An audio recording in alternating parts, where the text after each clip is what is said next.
Every time you pull out your phone to make a call or send a text, it's talking to a cell tower, right? A big metal thing somewhere on the ground. It's a system we've all relied on for, well, decades. But that entire model, it's on the brink of a massive, massive shift, all thanks to a really bold move coming from space. So, let's get right into it. So the big question is, could your next cell tower actually be in space? I know, it sounds a little like science fiction, doesn't it?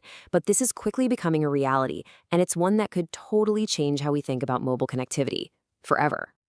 And yeah, you guessed it, at the center of this whole shift is a name we all know, Elon Musk. I mean, the guy has a pattern, right? He targets these huge, established, some might say kind of stodgy industries and just flips them on their head. And his new target? Well, it's the entire mobile phone industry.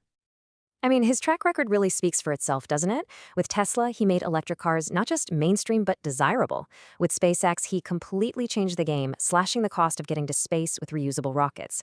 Now he's even tackling humanoid robots with Optimus. So when a guy like that sets his sights on the mobile industry, yeah, the big players are definitely paying attention. Okay, so how is he actually planning to pull this off?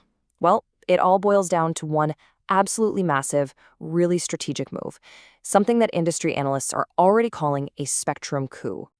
All right, first, let's do a quick primer just so we're all on the same page. For any wireless network to work, it needs something called spectrum. These are the invisible radio frequencies that carry all our data. Now, this stuff is a finite resource. You can't just make more of it. Think of it like invisible highways in the sky for our digital lives. And for telecom companies, getting the rights to use that spectrum, well, it's like striking gold. And SpaceX, well, they just spent a fortune to get their hands on a big chunk of it. We're talking $17 billion. That's what they paid to get a slice of this, invisible real estate from a company called EchoStar. So yeah, this is not some small side experiment. This is a massive all-in bet. And this right here is the core of the whole idea. It's a total paradigm shift. I mean, why would you spend billions and billions building thousands of physical cell towers on the ground when you already have thousands of satellites orbiting the Earth? With this new spectrum, SpaceX can basically turn its Starlink satellites into space cell towers, beaming a signal from orbit directly to the phone in your pocket. And look, this isn't just hype from a press release. The people who actually regulate all of this stuff are paying very close attention. In fact, an FCC commissioner, one of the top regulators, called this deal a potential game changer. I mean, that really tells you how big of a deal this is for the future of mobile service. Okay, so let's break down what this actually means for the Starlink service itself. Because what we're seeing here is an evolution from a pretty niche product for people in rural areas to something that could, quite literally, be in everyone's pocket. Yeah, the difference is pretty wild when you look at it. Today, for Starlink to work, you need that pizza box-sized dish on your roof, right? The satellite talks to the dish. But tomorrow, with this new direct-to-cell service, the satellite is going to talk straight to your regular, everyday smartphone. No special dish, no extra hardware. The whole game changes, from home internet for remote places to mobile service anywhere on Earth. And you gotta understand, this isn't some little side project for SpaceX. Starlink is already a monster business for them. We're talking it accounts for something like 70% of the company's entire revenue, with over 8.5 million subscribers. So this isn't some random pivot. It's a huge expansion of what is already their most successful commercial product. So what's the ultimate goal? What's the dream here? It's actually incredibly simple, but also incredibly ambitious. To give you texting, voice calls, and, mobile data anywhere on the planet. The only thing you'll need? To be able to see the sky. That's it. And Musk himself put it in really simple, everyday terms. He basically said, the whole point is that you should be able to watch videos on your phone no matter where you are. That's the benchmark they're shooting for. We're not just talking about emergency texts here, we're talking about true, high-speed internet beamed down from orbit. So as you can probably imagine, a plan this big is sending some serious shockwaves through the telecom industry. The big players, the Verizons and AT&Ts of the world, they've officially been put on notice. So the big question for the entire industry is SpaceX going to be a friend or a foe? I mean, there are two ways this could go. On one hand, they could become a brand new fourth carrier, competing head-to-head with the big guys. But on the other hand, they could just collaborate. T-Mobile's already partnered up with them to use Starlink to fill in their dead zones.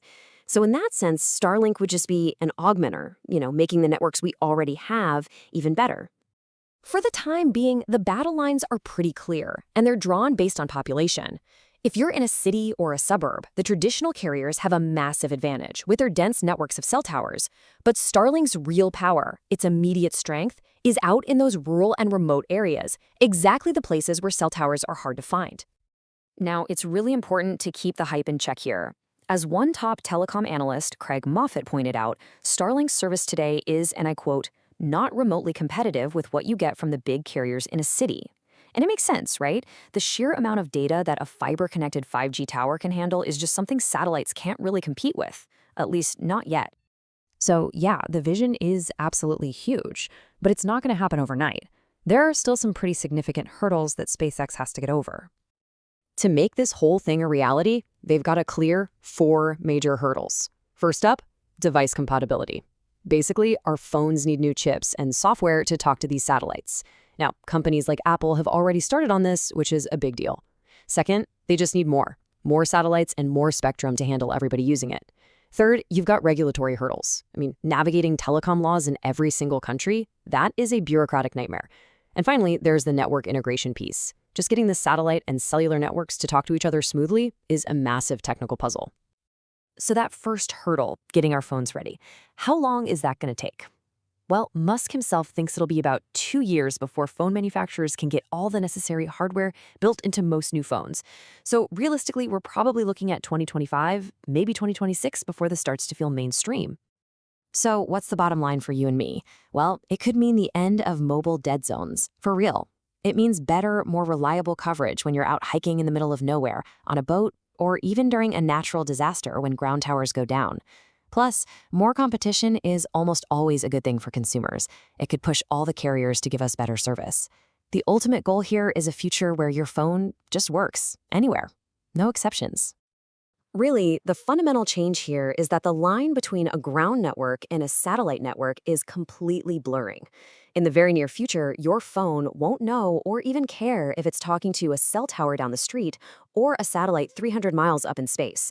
It'll just automatically connect to whatever gives you the best signal. And make no mistake about it, the competition is already reacting. They are not just sitting on their hands. Shortly after SpaceX made this move, AT&T made its own multi-billion-dollar play for spectrum. So this isn't happening in a vacuum. The race for the skies, it is officially on. All of which leaves us with one final fascinating question to think about. For decades, our connection to the world has been tied to the ground. But that's all changing right now. So you have to ask, is the sky truly no longer the limit for what your phone can do?